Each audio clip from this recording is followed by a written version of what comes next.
हैं। रोहित शर्मा देखें, कप्तानी तो उन्होंने करनी ही करनी है, लेकिन जब आप उनकी बैटिंग को देखते हैं तो वहां पर आपको एक वाज़ेह पैगाम नजर आता है कि मेरे सामने दुनिया का कोई भी बॉलर होगा, मैं उसके साथ किसी किस्म की कोई रियायत नहीं करूंगा।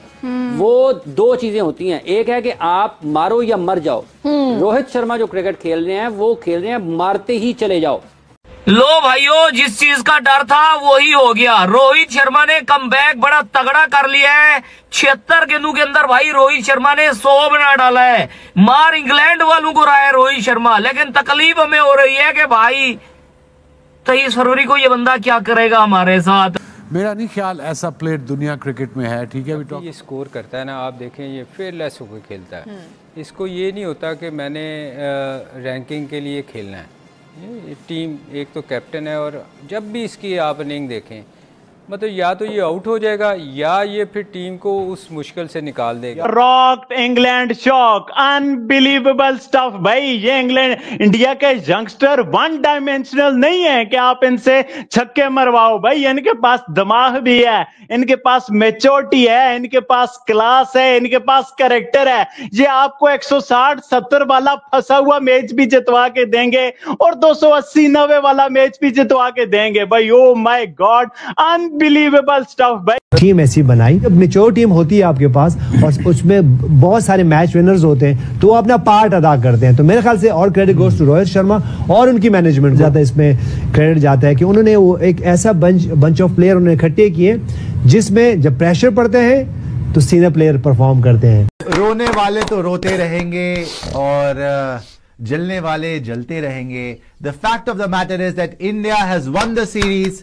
के इंडिया ने इंग्लैंड को ये बता दिया है कि भाई तुम बेसबॉल खेलो, जो मर्जी खेलो, हमारे सामने तुम्हारी दाल नहीं गलने वाली। टीम टू बीट है भारत, इसमें कोई शक नहीं है, इसलिए कि सारे बेसिस कवर्ड हैं। ऑन द डे रिलैक्स खेलते हैं, प्रेजेंट मोमेंट में रह के खेलते हैं, 1-2 के ऊपर या परफॉर्मेंसेस पे डिपेंडेंट नहीं है। बॉलिंग लाजवाब है, उसमें कई वेरिएशंस हैं, वेराइटीज हैं। इसी तरह से बैटिंग में जो है वो सिचुएशन को सामने रख के अटैकिंग क्रिकेट खेलते हैं। लेकिन जो इंग्लैंड की मंजी ठोकी है ना बेटा, असीम मंजी ठोकी है, लगान माफ कर दिया इनका।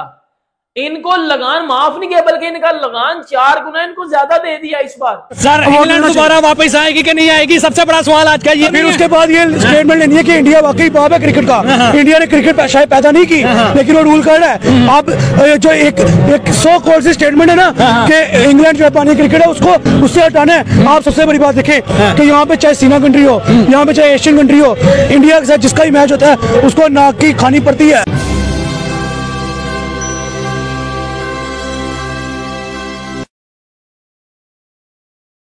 फ्रेंड्स वेलकम टू केए रिएक्शन। तो दोस्तों, भारत ने दूसरे मुकाबले में भी इंग्लैंड को हरा दिया है और ये सीरीज पे कब्जा कर लिया है। और आपको बता दूं कि अभी इस सीरीज का एक मैच और होना बाकी है, लेकिन इससे पहले ही भारत ने सीरीज पे कब्जा कर लिया है। और साथ साथ रोहित शर्मा का फॉर्म वापिस आ चुका है और बड़े तगड़े मूड में लग रहे हैं। किस तरह से स्टार्टिंग में 6 लगाया है उन्हें सारे बॉलरों को, चाहे वो वुड हो चाहे दूसरे मोहम्मद करके इंग्लैंड का बॉलर है उसको, क्या लाजवाब 6 लगाया है उन्होंने। और साथ साथ जो शुभम गिल है उन्होंने बहुत ही अच्छी इनिंग्स का साथ दिया और भारत को एक अच्छी मुकाम तक पहुंचाने के बाद से जीत हासिल की। तो चलिए देखते हैं इसके ऊपर खुद पाकिस्तानी मीडिया का क्या रिएक्शन है। दोस्तों, आपसे रिक्वेस्ट है कि चैनल को आपने सब्सक्राइब नहीं किया है तो सब्सक्राइब करना ना भूले। यार रोहित भैया तेरे आगे हाथ जोड़ता हूँ भाई, 23 फरवरी को पाकिस्तान के अगेंस्ट मत रन बनाना। यार रोहित शर्मा की फॉर्म को देख के यकीन मानो भाई, मुझे तो डर लग रहा है कि भाई ये बंदा 23 फरवरी को पाकिस्तान के बॉलरों के साथ क्या करेगा। वो पाकिस्तान के बॉलर भाई जो एक ओवर में 25-25 रन खा रहे हैं। बस हमारे नसीब भी कैसे हैं यार, चैंपियन ट्रॉफी से पहले हमारे बॉलरों की भी फॉर्म चली गई और उधर से भाई साहब रोहित शर्मा की वापस फॉर्म आ गई है। बाकी मेरे को तो भाई बहुत डर लग रहा है। रोहित शर्मा से रिक्वेस्ट है भैया, डक के ऊपर आउट हो जाना 23 फरवरी को। जिस हिसाब की आपकी फॉर्म है ना भाई, बहुत डर लग रहा है भाई। और पाकिस्तान के बॉलर भी भाई यकीन मानो डर के बैठे होंगे, क्योंकि रोहित शर्मा खड़े खड़े छक्के मारता है। ये निकल विकल के नहीं मारता, खड़े खड़े भाई करीब में खड़े होके मारता है, और वो भी भाई लंबे लंबे छक्के। बाकी अल्लाह ही खैर करे भाई। मैं तो दुआ करूंगा कि भाई पाकिस्तान के अगेंस्ट 23 फरवरी को रोहित शर्मा डक के ऊपर आउट हो।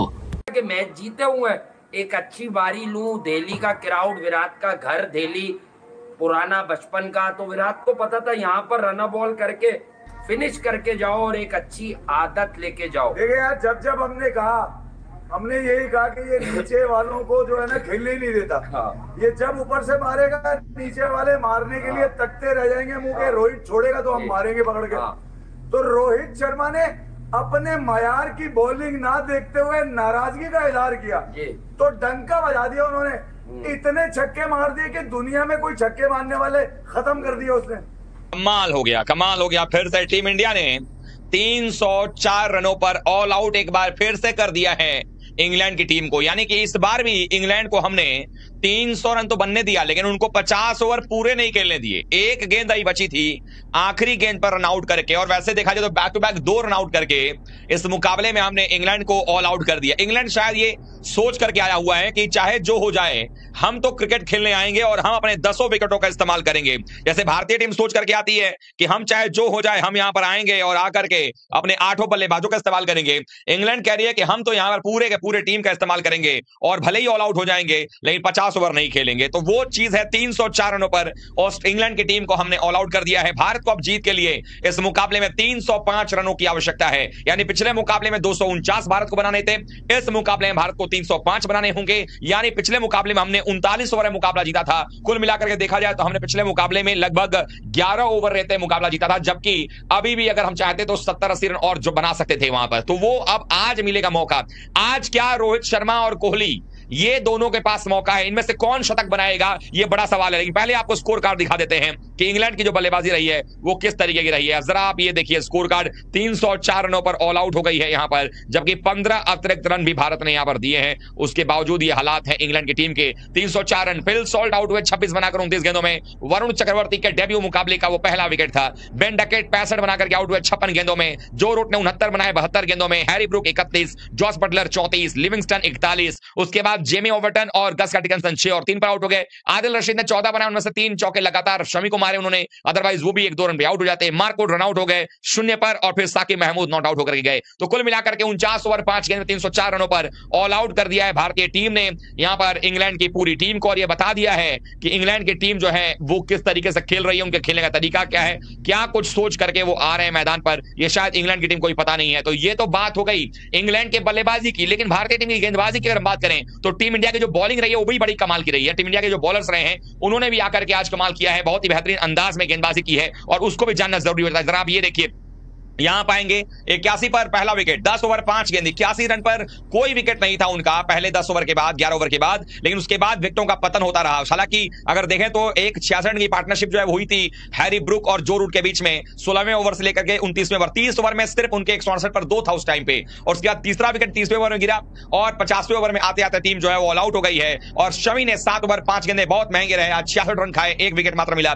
हर्षित राणा ने 9 ओवर में 62 खा लिए, 1 विकेट उनको मिला। Hardik Pandya 7 over 53 run, 1 wicket. Varun Chakravarthy 10 over में 54 रन और 1 विकेट। लेकिन सबसे कमाल की बॉलिंग की है रविंद्र जडेजा ने, 10 ओवर 1 मिनट 35 रन और 3 विकेट जो है वो हासिल किया है रविंद्र जडेजा ने। तो अब टीम इंडिया को 305 रनों की जरूरत है इस मुकाबले को जीतने के लिए, और मेरा मानना है कि भारतीय टीम इस मुकाबले को अपने नाम कर सकती है। अब सोचना यह होगा कि इस मुकाबले में टीम इंडिया आखिरकार किस तरह से आगे बढ़ेगी, भारतीय टीम की कोशिश क्या होगी, सोच क्या होगी टीम इंडिया की, ये सबसे ज्यादा जरूरी है। क्योंकि अगर आप देखोगे तो आप पाओगे कि भारतीय टीम जो है वो इस समय दोहरे छोर पर जो है ना, 2 छोर पर लड़ाई लड़ रही है टीम। तो देखा आपने किस तरह से पाकिस्तान मीडिया हैरान परेशान है। भारत को भारत के अंदर हराना बहुत ही मुश्किल है, और पाकिस्तानी यही चर्चा कर रहे थे।